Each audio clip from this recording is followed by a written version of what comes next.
আসসালামু আলাইকুম। জীবন নামের রেলগাড়িটা পায় না খুঁজে স্টেশন, কোন লাইনে গেলে পাবে বলনা তারে বলনা মন। আজকে আমরা ঝিনেদা জেলা শহরের মাঝে দেখতে পাচ্ছি অসহায় এক বৃদ্ধা মায়ের। এই মায়ের সাথে আপনাদের একটু কথা বলায়, একটু শেয়ার করি আপনাদের সাথে। মা, কেমন আছো? আছি ভালো। কেমন ভাবে কাটছে জীবনটা? ওই চলতেছে। এই এই জায়গায় কোন সময় আসা হয়েছে আজকে? আজ ওই হাটের দিন সকাল সকালেই বেরিয়ে। সেই সকালে বেরিয়েছে। হ্যাঁ, কয় টাকা ইনকাম হয়েছে? বেশি হয়নি।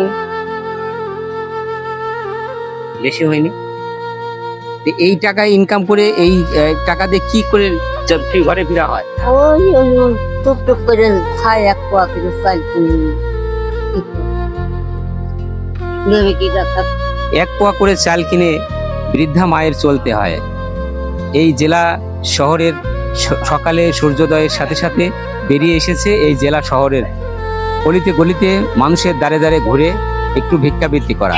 ভিক্ষাবৃত্তি করে যে টাকাটা হয় তা দিয়ে চাল কিনে ঘরে ফিরে যায়। ঘরে ফিরে যেয়ে তারপরে চুলা জ্বালিয়ে চলে এই বৃদ্ধা মায়ের জীবন সংগ্রামে এই নেমেছে এই বৃদ্ধাকালে। যা এই বাবা মা হচ্ছে আল্লাহ পাকের একটা নিয়ামত। সন্তানরা যারা আছেন তারা এই সমস্ত বৃদ্ধা বাবা মাকে একটু দেখভাল করবেন, কারণ দেখুন যে এই বয়সে তারা একটু সুখের সন্ধান খোঁজে। সন্তানরা যদি থাকে, সন্তানদের পাশে থাকে, সন্তানদের সাথে একটু চলতে চেষ্টা করে, কিন্তু এমন এমন সন্তান আমরা যে এই সমস্ত বৃদ্ধা মায়েদের আমরা কিন্তু আর রাখতে চাই না, তাদেরও সংসার থেকে পরিত্যক্ত করে দেওয়া হয়।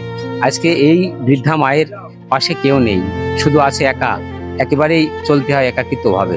জীবন সংগ্রামের একেবারেই হার না মানা একজন যোদ্ধা এই বৃদ্ধা মা। এই মায়ের আজকে আমরা একটু পাশে দাঁড়াই। মা, আজকে কি করে দিলে ভালো হয়? চাল দিলে ভালো হয় বাবা। চাল দিলে ভালো হয়? কয় কেজি চাল দিলে ভালো হয়? যে কয় কেজি দেন। এক পোয়া করে চাল কিনে যে সংসার চালায় এই বৃদ্ধা মা, আজকে আমরা এই বাজারের ভিতরে তার পাশে দাঁড়াবো। কিছু চাল কিনে দিয়ে আমরা 5 কেজি চাল দিয়ে দিই। হ্যাঁ, 5 কেজি চাল দিলে খুশি। হ্যাঁ, আর সাথে আর কি কি দিতে হবে? ঝাল নুন আছে, তেল আছে।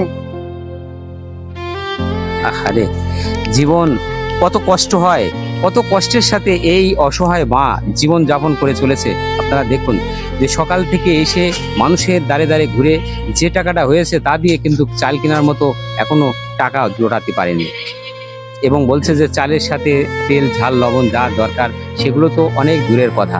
চালটাই যার থাকে না, এক পোয়া হাফ কেজি করে চাল কিনে যে সংসার চালায়, তার কি আর কি অন্য কিছুর আশা থাকে? আমরা আজকে এই বৃদ্ধা মায়ের পাশে একটু চাল কিনে দিই, 5 কেজি চাল দিয়া। চাচা, এই আপনি কি চাল বেচেন? না। বেচেন না।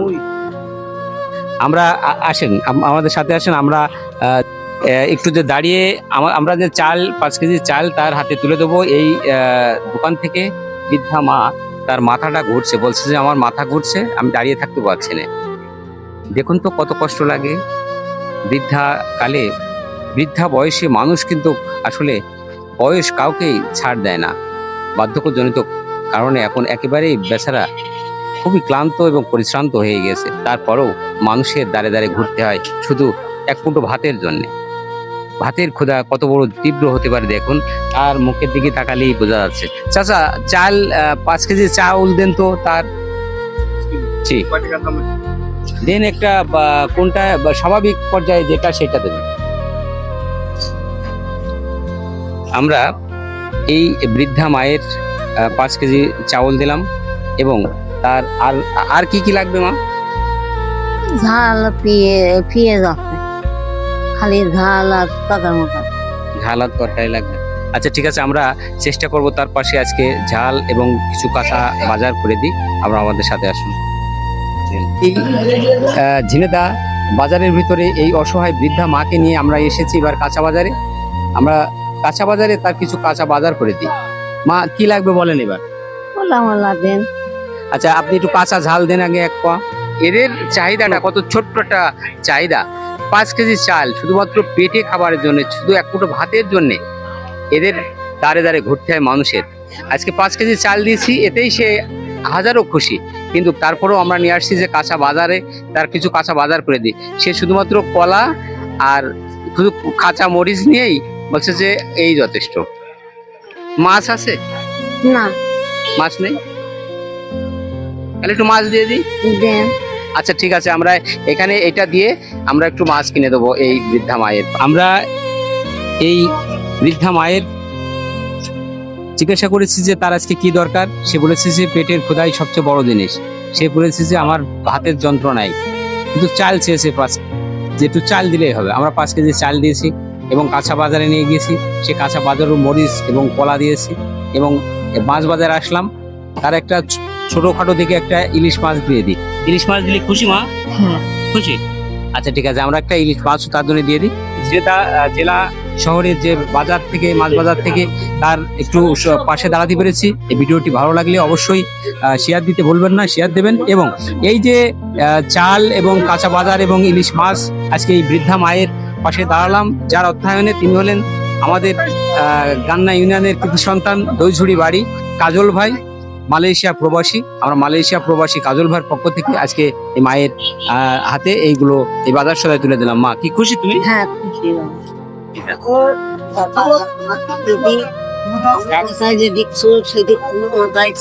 বাবা।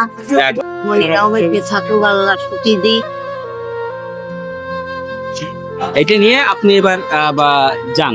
হ্যাঁ, যান, একটু কষ্ট আছে? কষ্ট আছে, আচ্ছা ঠিক আছে, আমি নিয়ে দিচ্ছি। দেখেন যে বয়সের ভারে আসলে আর কোনো কিছুই এখন বহন করার মতো আর পরিবেশ আর তার নাই। আমরা রিস্কায় উঠে দেবো আমার এই বৃদ্ধা মায়ের। এখন চলেন আমরা এই বৃদ্ধা মায়ের একটু রিস্কায় উঠিয়ে দিই। আসেন, হ্যাঁ এটা ধরে রেখেন। হ্যাঁ ঠিক আছে, যান, ভাড়া দিয়ে দিস না আপনার কাছে? আচ্ছা ঠিক আছে, জানো।